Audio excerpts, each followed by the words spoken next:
अस्सलामु अलैकुम वरहमतुल्लाहि वबरकातुहू। अल्हम्दुलिल्लाहि रब्बिल आलमीन। अल्हम्दुलिल्लाह नहमदुहु व नस्तईनुहु व नस्तगफिरुहु व नु'मिनु बिही व नतवक्कलु अलैहि व नऊज़ु बिल्लाहि मिन शुरूरि अनफुसिना व मिन सय्यिआति अमालिना। मन यहदिहिल्लाहु फला मुदिल्ल लहु व मन युद्लिल्हु फला हादिय लहु व नशहदु अन ला इलाहा इल्लल्लाहु वहदहु ला शरीका लहु व अशहदु अन्ना मुहम्मदन अब्दुहु व रसूलुहु। अम्मा बअद फ़इन्न खैरल हदीथि किताबुल्लाह व खैरल हदी हदी मुहम्मदिन सल्लल्लाहु अलैहि वसल्लम व शर्रल उमूरि मुहदसातुहा व कुल्लु मुहदसतिन बिदअह व कुल्लु बिदअतिन दलालह व कुल्लु दलालतिन फिन्नार। फ़अऊज़ु बिल्लाहि मिनश शैतानिर रजीम। बिस्मिल्लाहिर रहमानिर रहीम। या अय्युहन नासु उअ्बुदू रब्बकुमुल्लज़ी खलक़कुम मिन नफ्सिन वाहिदह व खलक़ मिन्हा ज़ौजहा व बस्स मिनहुमा रिजालन कसीरन व निसाअ वत्तक़ुल्लाह अल्लज़ी तसाअलून बिही वल अर्हाम इन्नल्लाह कान अलैकुम रक़ीबा। या अय्युहल्लज़ीना आमनुत्तक़ुल्लाह हक़्क़ तुक़ातिह वला तमूतुन्न इल्ला व अंतुम मुस्लिमून। या अय्युहल्लज़ीना आमनुत्तक़ुल्लाह वक़ूलू क़ौलन सदीदा युस्लिह लकुम अअमालकुम व यग़फिर लकुम ज़ुनूबकुम व मन युति'िल्लाह व रसूलहु फ़क़द फ़ाज़ फ़ौज़न अज़ीमा। वक़ाल अल्लाहु बारक व तआला फ़ी मौदि'इन आख़र वलनब्लुवन्नकुम बिशैइन मिनल खौफ़ि वल जू'i व नक़्सिन मिनल अम्वालि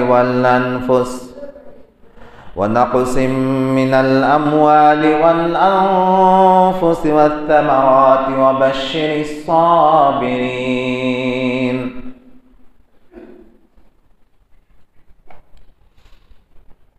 हामद व सानार परे सूरा बाकारा आयत नम्बर 155 पाठ करा हयेछे। आजके जे विषय निये आलोचना,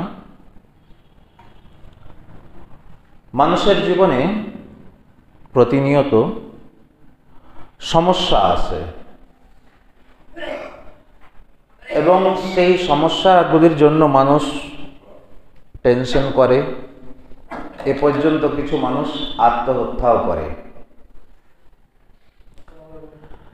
तो एई मतो विपदेर समय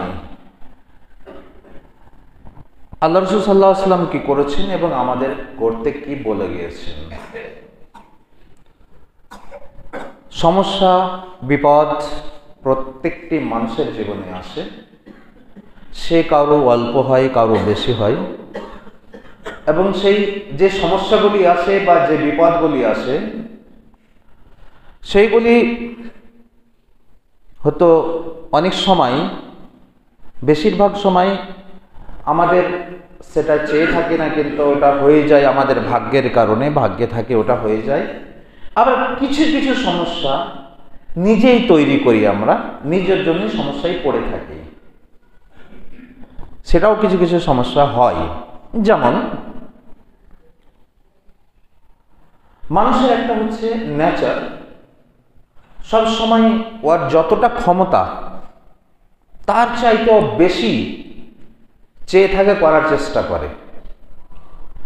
আল্লাহ তাআলা বলছেন আল্লাহাকুমুত তাকাসুর, মানুষ আরো চাই, আরো আরো করতে করতে কতক্ষণ পর্যন্ত, এটা কবর পর্যন্ত পৌঁছা পর্যন্ত চলতে থাকে। মানুষের ন্যাচার এটা। তো এটা হয়ে থাকে। এবং কিছু মানুষ থাকে, তার যতটা ক্ষমতা তার থেকে অল্প একটু বেশি পরিকল্পনা করে, তখন সে হয়তো কোনো রকম পাস হয়ে যায়। আরেকজন থেকে ওর থেকে আরেকটু বেশি করে, তখন আরেকটু সমস্যায় পড়ে।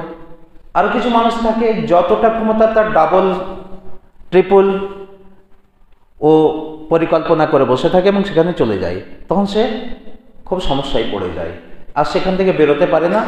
তখন ও অন্য কিছু ভুল পথ অবলম্বন করে এই পর্যন্ত আত্মহত্যাও করে ফেলে। মনে করেন একজন ব্যক্তির ইনকাম হচ্ছে মাসে 10,000 টাকা, উদাহরণ 10-এর জায়গায় 10,500 টাকা যদি পরিকল্পনা করে তো কোনো রকমও সেটাকে 500 টাকা দিয়ে ম্যানেজ করে নিতে পারবে। কিন্তু 10,000-কে যদি 20,000 টাকা করে ফেলে, 30,000 টাকা করে ফেলে, তোর ইনকাম তো হচ্ছে 10,000, কিন্তু পরিকল্পনা করে ফেলেছে কত, 20,000 টাকা, 30,000 টাকা, তখন সেটাকে সামলাতে পারে না, তখন অন্য কিছু ভুল পথে চলে যায়। তো আমাদেরকে সেই জায়গা থেকে এই মতো সমস্যা, যখন সমস্যা আসে বা টেনশন হয়, তো এই সম্পর্কে আল্লাহ তাআলা বলছেন, এবং আল্লাহ তাআলা বলছেন কি, একজন ব্যক্তিকে যে আটটি পারে, ওয়ালা নাবলু আদনাকুম বিশাইইন মিন খাউফ, একটা তো মানুষের নিজের তৈরি করা, আর একটা আল্লাহ তাআলা অবশ্যই ভাগ্যে থাকে, সেটা হয়ে থাকে। এখানে বলছেন আল্লাহ তাআলা এই আয়াতটিতে কি, আমি তোমাদেরকে বিভিন্ন সময় বিভিন্নভাবে পরীক্ষা করব, বিভিন্ন সময় পরীক্ষা করব। পরীক্ষা কি হতে পারে, ভয়, কোন এমন একটি জিনিসের ভয় তোমার উপরে চাপিয়ে দেওয়া হলো, এরপরে কি হবে কি হবে কি হবে, এই আমরা অনেক সময় ভয় থাকি। এই যে ভয়, আমি দিয়ে দিলাম ওখানে এই কাজ করে দিয়েছি, আমার কি হবে, পরীক্ষা দিলাম কি হবে, এই যে এক রকমের ভয়। বা আমি এখান দিয়ে যাচ্ছি, এখন রাত হয়ে গেছে, এখন ওই ট্রেনটা পাবো কিনা, ওই বাসটা পাবো কিনা, ভয়। এরকম প্রতিনিয়ত আমাদের জীবনে কিন্তু সেটা আসে থাকে। ওয়ালা নাবলু আদনাকুম বিশাইইন মিনাল খাউফ, তোমাদের ভয় দিয়ে পরীক্ষা করব। ওয়াল জু, অনেক সময় তোমাকে ক্ষুধা দিয়ে, তোমার ইনকামই থাকবে না, অভাবী করে দেবো তোমাকে আমি, তুমি অভাবী, তোমার অভাব মিটবে না, সব সময় অভাবী থাকবে, তোমার অভাবই মিটবে না। ওয়া নাকসিম মিনাল আমওয়াল, অনেক সময় তোমার কি করব, হঠাৎ তোমার ব্যবসাতে লস হয়ে গেল, ক্ষতি হয়ে গেল, তোমার সম্পত্তি চলে গেল, এদিক থেকে ওই দিক থেকে বিভিন্ন দিক থেকে অসুখ হয়ে গেল, কি হয়ে গেল, ওয়া নাকসিম মিনাল আমওয়াল ওয়াল আনফুসে, তোমাদের মধ্যে তোমার ছেলে মারা যাচ্ছে, সন্তান মারা যাচ্ছে, তুমি বিপদে পড়ে গেলে, তোমার কিডনি ফেল হয়ে গেল, বিভিন্ন ওয়াল আনফুস ওয়াস সামারাত, তুমি একজন কৃষক, তোমার জমিতে ফসল রয়েছে, শস্য রয়েছে, সেই ফসল আর হলো না, সেখানে পোকা লেগে গেল, বিভিন্ন রকমের ক্ষতি হয়ে গেল, ওয়াস সামারাত। কিন্তু এই যে বিভিন্ন রকমের যেই হবে, এই ক্ষতিগুলো হবে, তোমার বিপদ আসবে, সেই বিপদের সময় তোমাকে কি করতে হবে, ধৈর্য ধারণ করতে হবে। অবশ্যই সাবিরিন, এই যে এতগুলো সমস্যা হবে, প্রতিনিয়ত তোমার সমস্যা আসতে থাকবে তোমার জীবনে, তোমাকে ধৈর্য ধারণ করতে হবে। অবশ্যই সাবিরিন আল্লাযীনা ইযা আসাবাতহুম মুসিবা, যাদের কোনোই বিপদ আসে তখন কি বলে, আমাদের করণীয় কি, এখানে আয়াতটিতে একটা কথা বলেছেন, ইন্না লিল্লাহি ওয়া ইন্না ইলাইহি রাজিউন, আমি তো আল্লাহর জন্যই। আমরা অনেক সময় মনে করে থাকি এটাকে পাঠ করা, পাঠ তো অবশ্যই, কিন্তু পাঠের মধ্যে এর আমল করে দেখাতে হবে, এটা হচ্ছে আমল। অনেক সময় বলে ইন্না লিল্লাহ পড়ুন, তো ইন্না লিল্লাহর মানেটা কি, ইন্না লিল্লাহটা যে আয়াতে বলা হয়েছে, ইন্না লিল্লাহ, আমরা সবাই আল্লাহর জন্যই, ওয়া ইন্না ইলাইহি রাজিউন, এবং আল্লাহর কাছে আমরা ফিরে যাব। অর্থাৎ আমি কিছু না, আমি বা আমরা কিছু নয়, সবই তো আল্লাহ, আমিও আল্লাহর, আল্লাহর কাছে যেতে হবে। অতএব ক্ষতি হোক লাভ হোক, আমার এখানে যাওয়ার আশা কি আছে। ইন্না লিল্লাহি ওয়া ইন্না ইলাইহি রাজিউন, এইটা বিশ্বাস করতে হবে, এটা মনের মধ্যে ধারণা করে নিতে হবে। আমরা পাঠ করে নিলাম শুধু না, ইন্না লিল্লাহি ওয়া ইন্না ইলাইহি রাজিউন, আমরা তো শুধু আল্লাহর তরফ থেকে এসেছি, আল্লাহই আমরা সম্পদ, এবং তার কাছে আমাকে ফিরে যেতে হবে। অতএব এই ক্ষতি, এই বিপদ আমার কাছে কিছু না, এই ক্ষতি আমার কাছে চলে যেতে হবে, আমি তো থাকবো না, আমি দীর্ঘস্থায়ী নই, আমাদের চলে যেতে হবে আল্লাহর কাছে। অতএব এই ক্ষতিটা যেমন এসছিল হয়ে গেছে ক্ষতি, এটা যেমন আমি চলে যাব, আমার চলে যাওয়া তো একটা ক্ষতি কারোর জন্য, তো এটা হতে পারে। এবারে মানুষের নেচার হচ্ছে মানুষ রেগে যায়। রাগ প্রতিফলন কিভাবে হয় রাগের, সেটা হচ্ছে মানুষের প্রথমে কোথা থেকে আসে? মনের ভিতরে রাগ, ক্রোধ, বিতৃষ্ণা যেটাই হোক আমাদের হৃদয়ে আসে। তারপরে সেটা মুখ দিয়ে তখন সেই রাগটা বের করার চেষ্টা করে। সাধারণত সেটা হয়, অনেক সময় মুখ দিয়েও হয় না, কর্মে করে দেখায়, কিন্তু সাধারণত ইঞ্জিনিয়ারিং যে ভিতরে রাগ হলো হৃদয়ের ভিতরে, সাধারণত প্রথমে মুখ দিয়ে সেটাকে প্রকাশ করি, তারপরে তখন সেটা শরীর অঙ্গ দিয়ে সেটা আমরা প্রকাশ করি। মারতে যাই, বিভিন্ন রকমের বিভিন্ন মানুষকে আমি অ্যাটিটিউড দেখাই, এই মতো দেখাই, তো সেটা শরীর দ্বারা সেটাকে আমরা প্রকাশ করার চেষ্টা করি। ওই মতোই ধৈর্য, এই যে বললাম ধৈর্য ধারণ করতে হবে, ধৈর্য ধারণের কিন্তু কি রয়েছে, প্রথমে যে জিনিসটাকে আমাকে কন্ট্রোল করতে হবে, ধৈর্য ধারণ মানে কন্ট্রোল করা, সেটা হৃদয়কে, আমার মনকে যতক্ষণ পর্যন্ত কন্ট্রোল না করব ততক্ষণ পর্যন্ত ধৈর্য ধরতে পারবো না, ততক্ষণ ধৈর্য ধরা যাবে না। তো প্রথমে আমার মনটাকে, হৃদয়কে, হাবসুল কলব, হৃদয়কে প্রথমে কন্ট্রোল করতে হবে। সেইটা যদি করি তাহলে তারপরে সেকেন্ড হচ্ছে মুখ দিয়ে বের করা, সেটা হবে না। আর তারপরে যেটা আমার শরীর দ্বারা সেটাকে আমি প্রকাশ করি, সেটাও হবে না। তো প্রথমে এইটাকে আমাকে কন্ট্রোল করতে হবে, এবং যেটা হয়েছে তারপরে সন্তুষ্ট হয়ে যাওয়া। এবং সন্তুষ্টটা কখন হবে মানুষ? যখন তার মধ্যে ধৈর্য ধারণের, হৃদয়ের মধ্যে, মনের মধ্যে ধৈর্য ধারণের ক্ষমতাটা এসে যাবে, তখন ওর মনটা হালকা হয়ে যাবে। আর মন যখনই হালকা হয়ে গেল তখন সেইটা আর সমস্যা তার দূর হয়ে যাবে। তো কান্না হলাম ইউসুফ বেহা, মনে হচ্ছে তাকে এই মতো কোনো বিপদই আসেনি। এবং এটা যখন হয়ে যাবে, সন্তুষ্টি এসে যাবে মানুষের মধ্যে, যখন সন্তুষ্টি আসবে তখন আশকুরিল্লাহ, আল্লাহ তাআলার জন্য ধন্যবাদ জ্ঞাপন হবে। যখন মানুষ প্রথমে রাগকে কন্ট্রোল করতে হবে, একটু সিরিয়ালটা বুঝবেন, যে কোনো বিষয়ে কেউ কিছু ক্ষতি করে দিল, রাগকে কন্ট্রোল করতে হবে, তার জন্য হৃদয়, ওটা থেমে গেল, মুখ দিয়ে বেরোবে না, এটাও হবে না। ধৈর্য ধারণ করতে হবে সেই হৃদয়ে, মনে, সেটা হয়ে গেলে মুখ দিয়ে বেরোবে না, আর প্রকাশ হবে না। তারপরে কি হবে? যখন এই দুটো জিনিস হয়ে গেল, তৃতীয় জিনিস আসলাম, সন্তুষ্টি এসে গেল আমার, আল্লাহ যা করেছেন, যেটা দিয়েছেন, তারপর আমি সন্তুষ্ট, মনের ভিতরে একটি ভালো লাগা আসবে। আর যখনই ভালো লাগা আসবে, চতুর্থ স্টেজ এসে কি হবে? আশকুরিল্লাহ, আল্লাহ তাআলার জন্য শুকরিয়া আদায় হবে। এবারে এই জিনিসটাকে আমি একটু বললাম, এই জন্য একটা হাদিস রয়েছে, সেই হাদিসটা ব্যাখ্যাতে আমি বলে দিলাম।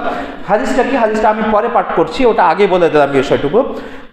আন আয়েশা রাদিয়াল্লাহু তাআলা ক্বালাত কানা রাসূলুল্লাহ সাল্লাল্লাহু আলাইহি ওয়াসাল্লাম ইযা রাআ মা ইউহিব্বু কানা ইয়াহমাদুল্লাহাল্লাযী বিনি'মাতিহি ক্বালা আলহামদুলিল্লাহিল্লাযী বিনি'মাতিহি তাতিম্মুস সালিহাত ওয়া ইযা রাআ মা ইয়াকরাহু ক্বালা আলহামদুলিল্লাহি আলা কুল্লি হালিন। হাদিস ইবনে মাজাহ, হাদিস নম্বর 3803। হাদিসকে আলবানী রাহমাতুল্লাহ সহিহ বলেছেন। উম্মুল মুমিনিন আয়েশা রাদিয়াল্লাহু আনহা বলছেন, আল্লাহর রাসূল সাল্লাল্লাহু আলাইহি সাল্লাম যখন যেটা পছন্দ করতেন, ভালো জিনিস চাইতেন, মনে মনে চাইতেন, পছন্দের জিনিস, কোনো নিয়ামত আল্লাহর যখন পেতেন, তখন আল্লাহ রাসূল সাল্লাল্লাহু আলাইহি সাল্লাম কি করতেন? আলহামদুলিল্লাহ বলতেন, বিনিয়ামাতিহি, আল্লাহ তোমার যে নিয়ামতটি আমাকে দিয়েছো তার জন্য তোমার আমি শুকরিয়া আদায় করছি। ওয়া ইযা রাআ মা ইয়াকরাহু, আর যে জিনিসটি অপছন্দ করতেন, অসুস্থ, পছন্দের জিনিস নাই, অসুখ হয়ে যাওয়া পছন্দের জিনিস নাই, ক্ষতি হয়ে যাওয়া পছন্দের জিনিস নয়, বিপদ, যে কোনো বিপদ যখন আসতো তখন আল্লাহ রাসূল কি বলতেন?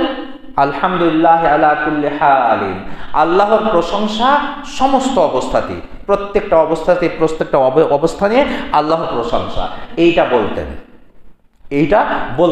তো এইটা কখন হবে? এই যে প্রথমে বললাম প্রথমে কি রাগকে আমাকে কন্ট্রোল করতে হবে, ধৈর্য ধারণ করতে হবে দ্বিতীয় স্টেজে। তৃতীয় স্টেজে সেটা হবে আমার সন্তুষ্টি আসবে। আর চতুর্থ স্টেজে এসে সেটাকে আল্লাহর কাছে শুকরিয়া আদায় করা, ধন্যবাদ জানানো বা ধন্যবাদ জ্ঞাপন। এ সম্পর্কে হাদিস হয়েছে আন আনাস বিন মালিক قال مر النبي صلى الله عليه وسلم بامرأة تبقي عند القبر ولم تعرف تبكي عند القبر فقال اتق الله واصبري قالت إليك عني فإنك لم تصب بمصيبتي ولم تعرف فقيل لها إنه النبي صلى الله عليه وسلم فأتت باب النبي صلى الله عليه وسلم فلم تجد عنده بوابين فقالت لم أعرفك فقال إنما الصبر عند الصدمة الأولى হাদিসটি বুখারী শরীফ হাদিস নম্বর 1283, মুসলিম শরীফ হাদিস 926। আনাস বিন মালিক রাদিয়াল্লাহু আনহু উনি বলছেন আল্লাহ রাসূল সাল্লাল্লাহু আলাইহি ওয়াসাল্লাম যাচ্ছেন আর একজন মহিলাকে দেখেন কবরের কাছে বসে বসে কাঁদছে, চেঁচামেচি করছে। আল্লাহ রাসূল বললেন আল্লাহকে ভয় পাও আর ধৈর্য ধারণ করো। ও বলল এই জানতো ফাইলাইকা আননি, এই জানতো আপনি কি আমার মতো বিপদ হলে হতো, এই জানতো। বিরক্ত হয়ে ফাইলাইকা আননি লাম তুসিব বিমুসিবাতি, আমার কি হয়েছে আপনি কি জানেন? জানেন এখান থেকে বড় বড় ভাষণ দিতে এসেছেন, আমরা বলি না ওই রকমই অনেকটাই কথা। আপনি জানতো আমার মতো কি আপনার বিপদ হয়েছে, আপনি কি জানেন? ওয়ালাম তারিফু, কিন্তু ওই যে মহিলা ছিলেন তাকে সে কিন্তু আল্লাহ রাসূলকে চিনতেন না। ওয়ালাম তারিফু বলা হলো এই তুমি কাকে মতো কথা বললে, উনি তো রাসূল ছিলেন, তুমি কাকে মতো কথা বললেন? সেই মহিলা ফের ছুটে আসলো আল্লাহ রাসূল সাল্লাল্লাহু আলাইহি ওয়াসাল্লাম বাড়িতে, এসে বললেন আল্লাহ রাসূল আপনাকে আমি চিনতে পারিনি, আপনাকে চিনতে পারিনি। আল্লাহ রাসূল যে কথাটা বললেন চিনা যাক যে না চিনুক, আমি কে সেটা গুরুত্বপূর্ণ বিষয় নয়, আমি কে ব্যক্তিটা সেটা গুরুত্বপূর্ণ বিষয় নয়। আল্লাহ রাসূল যেটা বললেন ইন্নামাস সাবরু ইনদা সাদমাতিল উলা, যখন প্রথমেই তোমার বিপদ আসে তখন তোমাকে ধৈর্য ধারণ করতে হবে, তখন আল্লাহ তাআলার শুকরিয়া আদায় করতে হবে, নিজে সন্তুষ্ট হতে হবে, আল্লাহর যে ফয়সালা এসেছে তার উপর আমাকে সন্তুষ্টি করতে হবে, সন্তুষ্ট প্রকাশ করতে হবে। এ সম্পর্কে যখন একটা তো শুনলাম বিপদ আসলে ইন্না লিল্লাহ পাঠ করা এবং সেটার উপর বিশ্বাস করা। দ্বিতীয়,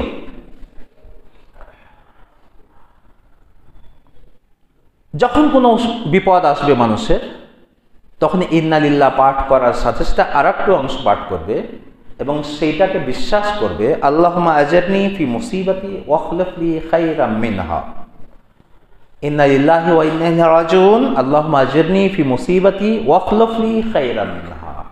আল্লাহ আমি হচ্ছি তোমার জন্য এবং তোমার কাছে ফিরে যেতে হবে। আল্লাহ আমার যে বিপদ এসছে এই বিপদের তুমি আমাকে বিনিময় দাও, যে বিপদ এসছে এই বিপদের বিনিময় তুমি তোমার কাছে আমাকে দিয়ে দাও। আর এই যে জিনিসটি আমার নিয়ামতটি ছিল, আমার কাছে যে তোমার নিয়ামত ছিল এবং সেটা চলে গেছে, ওর চাইতে উত্তম নিয়ামত আমাকে প্রদান করো।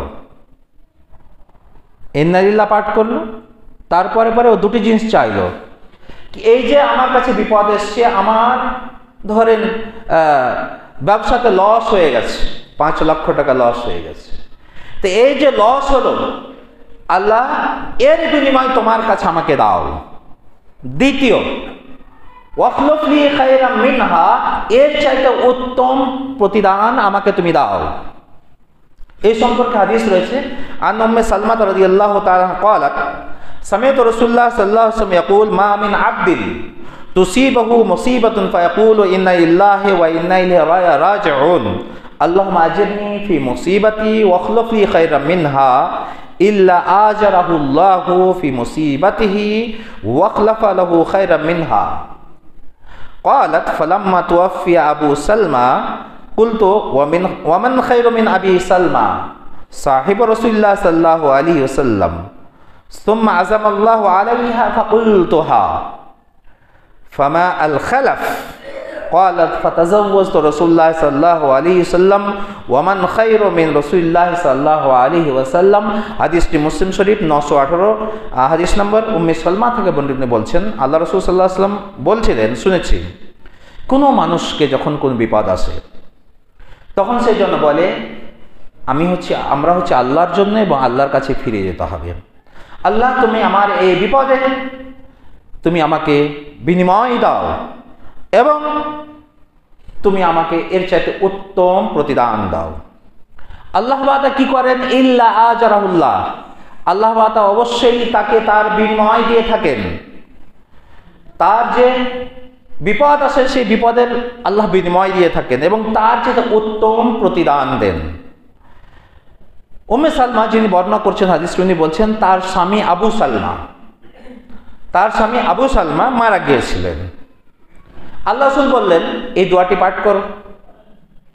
তো উনি বলছেন আবু সালমা এত ভালো মানুষ ছিল, আমার স্বামী এতটাই ভালো, কে মতো ভালো মানুষ আমি দেখিনি, আমার জীবনের মতো মানুষ আসেনি, আমার স্বামী সবচাইতে ভালো ব্যক্তি ছিলেন। তা আমি ভাবলাম আবু সালমা থেকে আর কে ভালো মানুষ হতে পারে, এইটা আমার মন মেনে নিচ্ছিল না। কিন্তু আল্লাহ আমার মধ্যে সেই আল্লাহ রাসূলের কথাটি যেটি বলেছেন সেটা বিশ্বাস করার আমাকে তৌফিক দিলেন এবং সেটার জন্য আমি ফাকুলতুহা, সেই দোয়াটি পাঠ করতে শুরু করলাম। তারপরে কি হলো, আমি যাকে সবচেয়ে উত্তম মনে করতাম ওর চাইতে উত্তম আল্লাহ আমাকে দিলেন, আমি ভাবতেই পারিনি। সেটা কি, কিছুদিন পরে আল্লাহ রাসূলের বিয়ের প্রস্তাব আসলো, আমি আল্লাহ রাসূল সাল্লাল্লাহু আলাইহি ওয়াসাল্লামের সঙ্গে আমার বিয়ে হয়ে গেল। তো অবশ্যই একজন সাহাবী থেকে রাসূল সবচেয়ে উত্তম ব্যক্তি, তার সঙ্গে তার বিয়ে হলো। তো বললেন এইটা হচ্ছে প্রতিদান। এবার এখানে একটু কথা বলে দিই, সেটা হচ্ছে যে উত্তম প্রতিদান দেওয়া। এবারে যদি আমি বলি, এখানে তো উম্মে সালমা রাদিয়াল্লাহু তাআলা তার স্বামী মারা গেল, তার চাইতে উত্তম স্বামী পেয়ে গেলেন। তাহলে কি আমার 5 লক্ষ টাকা লস হয়? আর আমি এটা বিশ্বাস করে যদি করি, তাহলে কি আমি 10 লক্ষ টাকা পেয়ে যাব? যার চাইতে উত্তম? হ্যাঁ, পেতে পারি। সেটা 2 পদ্ধতি দেওয়া হয়। এক, তার চাইতে 5-এর জায়গায় 6, 10, 20 লক্ষ টাকা আল্লাহ দিতে পারেন, কিন্তু সেটা আল্লাহ দেওয়ার পদ্ধতিটা 2টি রয়েছে। এক হচ্ছে এই পৃথিবীতে, আর একটা হচ্ছে মৃত্যুর পরে। অনেক সময় যে আমার ক্ষতিটা হয়েছে আল্লাহ এই পৃথিবীতে দিতে চান না, সেটা কিয়ামতের দিন দেবেন। আর কিয়ামতের দিন যে পায় তার কিন্তু সে অনেক ভাগ্যশালী, এই ক্ষতিটার বিনিময়ে আল্লাহ কিয়ামতের দিন দেবেন, যেটা অনেক বেশি তার জন্য লাভবানীয়। পৃথিবীতেও তাকে দেয়, অনেক সময় পৃথিবীতেও দেয়, এবং পৃথিবীতে সেই প্রতিদানটা অনেক সময় টাকার বদলে টাকা চলে আসতে পারে, অনেক সময় টাকা নয় তার বদলে অন্য কিছু আসতে পারে। হতে পারে আমার জীবনে অন্য আরেকটি বিপদ ছিল বড়, যেখানে হয়তো আমার আরো 10 লক্ষ টাকা খরচ হয়ে যেত, সেই বিপদ থেকে আল্লাহ আমাকে মুক্ত করে দিলেন, আমি বুঝতেই পারলাম না। অনেক সময় হয়তো আমাকে কিছু এমন একটি জিনিস দিল অন্য রূপে, যেটা আমার ভাগ্যেই ছিল না, সেটা আমি বুঝতেই পারলাম না। তো অবশ্যই আল্লাহ দিবেন যদি এই বিশ্বাস করে আমরা করি তাহলে।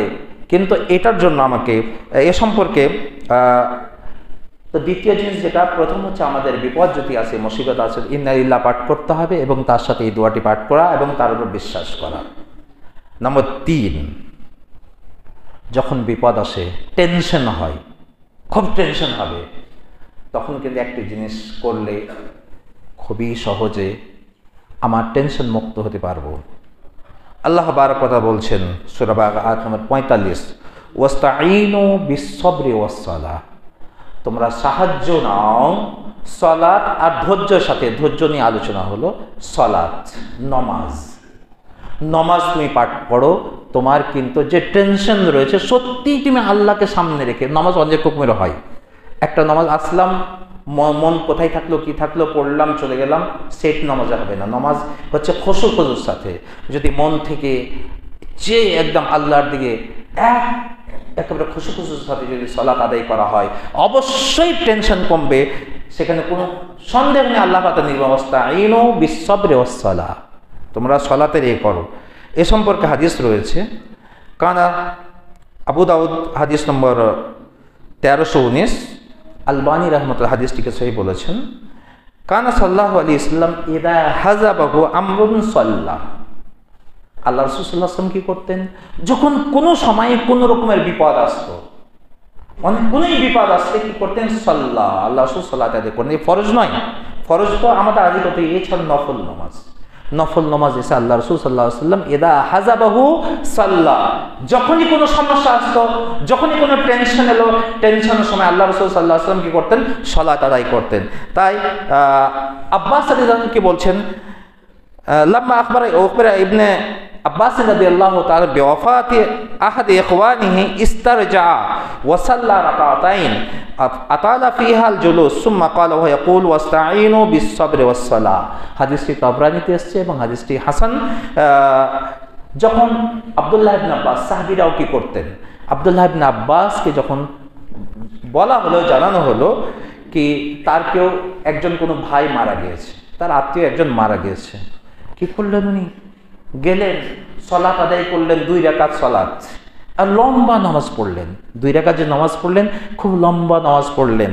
এবং উনি বললেন কি আল্লাহ তাআলা বলছেন যখন তোমাদের কোনো বিপদ আসবে ওয়াস্তাঈনু বিস-সাবরি ওয়াস-সালাহ, এটাই উনি শোনালেন কি তোমরা কি করো? সাহায্য চাও কিসের জন্য? ধৈর্য এবং সালাতের সাথে। তো আমাদের জীবনে অনেক সময় টেনশন আসে, সমস্যা আসে, কিন্তু আমরা এটা হয়তো আমাদের জানাই ছিল না বা জানা নেই, কিন্তু আজকে থেকে আমরা অনেক সময় যখন আমাদের বিপদ আসে আমরা ইন্না লিল্লাহি ওয়া ইন্না ইলাইহি রাজিউন পাঠ করি। কিন্তু এর সাথে সাথে আরেকটা রয়েছে, আল্লাহুম্মা আজিরনি ফি মুসিবাতি ওয়াখলুফ লি খায়রাম মিনহা। আল্লাহ তুমি আমার যে বিপদ হয়েছে, আরবিতে যদি মুখস্থ না হয় চেষ্টা করবেন, না হলে বাংলাতেই করবেন। আল্লাহুম্মা আজিরনি ফি মুসিবাতি, আল্লাহ এই যে বিপদ এসেছে এই বিপদে তুমি আমাকে বিনিময় দাও, ওয়াখলুফ লি খায়রাম মিনহা, আর এর চাইতে উত্তম প্রতিদান তুমি আমাকে দাও। এই দোয়াটা আল্লাহর কাছে চাইবেন, বাংলাতে চাইবেন, আল্লাহর কাছে অবশ্যই কবুল করবেন। সেটা আমাকে চাওয়ার মতো আল্লাহর কাছে চাইতে হবে। আর সেটা হচ্ছে ইন্না লিল্লাহ পাঠ করতে হবে। নম্বর 3, সেটা হচ্ছে সালাত আদায় করতে হবে। এই সালাতের বাইরে যেটা আমরা ফরজ নামাজ 5 ওয়াক্তের আদায় করি, তার বাইরে 2 রাকাত সালাত আমাকে আদায় করতে হবে আর কি। এবং এ সম্পর্কে অনেকগুলো যেহেতু সময় হয়ে গেছে, এ সম্পর্কে আর কয়েকটা জিনিস ছিল, সেটা হচ্ছে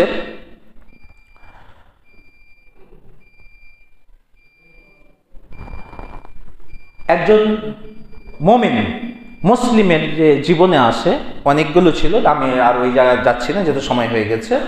তো একজন মুমিনের কাছে যখন আসে, আল্লাহ এ পর্যন্ত হাদিসে আশৌকা, কাঁটাও যদি লাগে পায়ে, তো সেটা এক রকমের বিপদ, কষ্ট পাচ্ছে, তো সেটা তো কী করে একজন মুমিন আল্লাহকে স্মরণ করে এবং এই কাজগুলো করুন। আরও কয়েকটা বিষয় ছিল, যেহেতু সেটা নিয়ে আমি আর পড়ছি না, সময় হয়ে গেছে। কিন্তু আমাদেরকে যখনই কোনো টেনশন হবে, বিপদ হবে, তো টেনশন মুক্ত জীবন হচ্ছে, যতক্ষণ টেনশন থাকে মানুষের ঘুম হয় না, শান্তি পায় না, যেখানে যায় শান্তি পায় না। তো শান্তি পেতে গেলে আমাকে টেনশন মুক্ত জীবন হতে হবে। আর টেনশন মুক্ত জীবনের জন্য প্রথমে যেটা বললাম, নিজের রাগ, বিতৃষ্ণা, ক্রোধ, হিংসা, এই জিনিসগুলো থেকে মুক্ত হতে হবে। এর সাথে সাথে আমাকে ধৈর্য ধারণ করতে হবে এবং যেটা পেয়েছি তার উপরে খুশ হতে হবে, আনন্দ হতে হবে এবং তার সাথে সাথে আল্লাহ তাআলার শুকরিয়া আদায় করতে হবে। তো নম্বর 1, শুকরিয়া আদায় করা, আল্লাহ যা দিয়েছেন, আল্লাহ রাসূল যেটা আমাদের শিখিয়েছেন কি যখন তার কাছে কোনো নিয়ামত আসতো তো সেটার উপর শুকরিয়া আদায় করতেন, আর কোনো খারাপ আসলো, বিপদ আসলো, তার উপরেও আল্লাহ রাসূল শুকরিয়া আদায় করতেন। তো শুকরিয়া আদায়টা যদি সবসময় নম্বর 1 এটা করতে হবে। নম্বর 2, ইন্না লিল্লাহ পাঠ করতে হবে এবং তার সাথে সাথে সেই দোয়াটুকু আর একটু শেখালাম সেটুকু করতে হবে। আর নম্বর 3, 2 রাকাত সালাত আদায় করতে হবে আল্লাহর কাছে। দেখবেন এই মতো যদি আমরা করি তো আমার জীবনে যে টেনশন আছে, সমস্যা আছে, সেই সমস্যাগুলো একেবারে সহজ হয়ে যাবে। দেখবেন রাতে খুব শান্তিতে আমার ঘুম হচ্ছে, কিন্তু খুব শান্তিতে ঘুমাতে পারছি। আর সেটা না হলে, এবং এই নিয়ে একটা শেষ হাদিস বলে দেবো, যখন আমরা কি করে, আল্লাহ রাসূল সাল্লাল্লাহু আলাইহি ওয়াসাল্লাম বলেছেন দুনিয়ার বিষয়ে যখন তোমার বিপদ আসবে কোনো জিনিস, তো তুমি সবসময় তোমার নিচু ব্যক্তিকে দেখবে। তোমার বিপদ হয়েছে তো, তোমার একটা কিডনি কাজ করছে না তো, যার 2টো কিডনি কাজ করছেন তাকে দেখি ওই ব্যক্তি থেকে আমি কতটা ভালো রয়েছি, ওই ব্যক্তি থেকে কতটা ভালো রয়েছে। আমার দেনা রয়েছে 5 লক্ষ টাকা, তা আপনি দেখেন আপনার সাথে যে ব্যক্তি 10 লক্ষ টাকার দেনা রয়েছে তাকে দেখেন আপনি। আমরা অনেক সময় খবর শুনছি কাজ কই জায়গায় মানুষ মারা গেল ঠান্ডাতে, আমার মাথার উপর একটা ছাদ রয়েছে, সেই ছাদের নিচে আমি ঘুমাচ্ছি এবং সকালে সেখান থেকে আমি উঠছি, তখন যে আমি উঠছি, তো এই যে আমি হয়তো অনেক মানুষ ঘুমিয়েছে, রাতে থেকেই গেছে, ওইভাবেই মারা গেছে, ও আর উঠতে পারিনি। তো আমি সেই যে উঠলাম, সেই যে ঘুম থেকে উঠলাম এটা আল্লাহ দিলেন, এই যে এইভাবে যদি আমরা ভাবতে শুরু করি পজিটিভ, যেটা হচ্ছে আমাকে আল্লাহ কি কি দিয়েছেন, কি কি পেয়েছি, সেটাকে যদি স্মরণ করতে থাকেন তাহলে আপনার জীবনটা কিন্তু আনন্দময় হবে। আর কি কি পাইনি সেই লিস্টটা নিয়ে যদি আলোচনা করতে থাকি সব সময়, তাহলে কিন্তু কখনই শান্তি পাবেন না, কখনই শান্তি পাওয়া যাবে না। শান্তি পেতে গেলে আমি কি কি পেয়েছি সেটাকে বারবার স্মরণ করতে হবে। কিন্তু শয়তান কি করে, আমি কি কি পাইনি, আমি কি কি পাই, শয়তান সেটাই কিন্তু আমাদের স্মরণ করায়। এইটা হচ্ছে বিষয়। যা হোক, বারাকাল্লাহু লানা ওয়া লাকুম ফিল কোরআনি ওয়া নাফা'না ওয়া ইয়াকুম বিল আয়াতিল হাকিম ইন্নাহু তাআলা ইয়া'লামু মা তাফ'আলুন।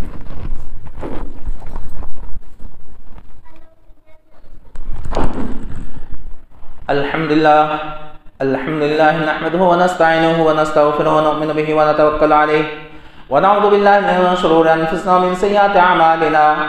من يهدي الله فلا مضل له ومن يضلل فلا هادي له، ونشهد أن لا إله إلا الله وحده لا شريك له، وأشهد أن محمدا عبده ورسوله.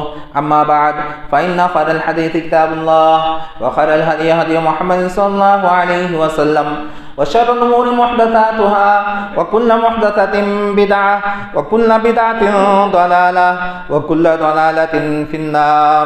وأعوذ بالله من الشيطان الرجيم. بسم الله الرحمن الرحيم. يا أيها الذين آمنوا إذا نودي للصلاة من يوم الجمعة فاسعوا إلى ذكر الله وذروا البيع، ذلكم خير لكم إن كنتم تعلمون. فإذا قضيت الصلاة فانتشروا في الأرض وابتغوا من فضل الله واذكروا الله كثيرا لعلكم تفلحون. وإذا رأوا تجارة أو لهوا انفضوا إليها وتركوك قائما. قل ما عند الله خير من اللهو ومن التجارة والله خير الرازقين. عباد الله رحمني ورحمكم الله، إن الله يأمر بالعدل والإحسان وإيتاء ذي القربى وينهى عن الفحشاء والمنكر والبغي يعظكم لعلكم تذكرون. ربنا تقبل منا إنك أنت السميع العليم.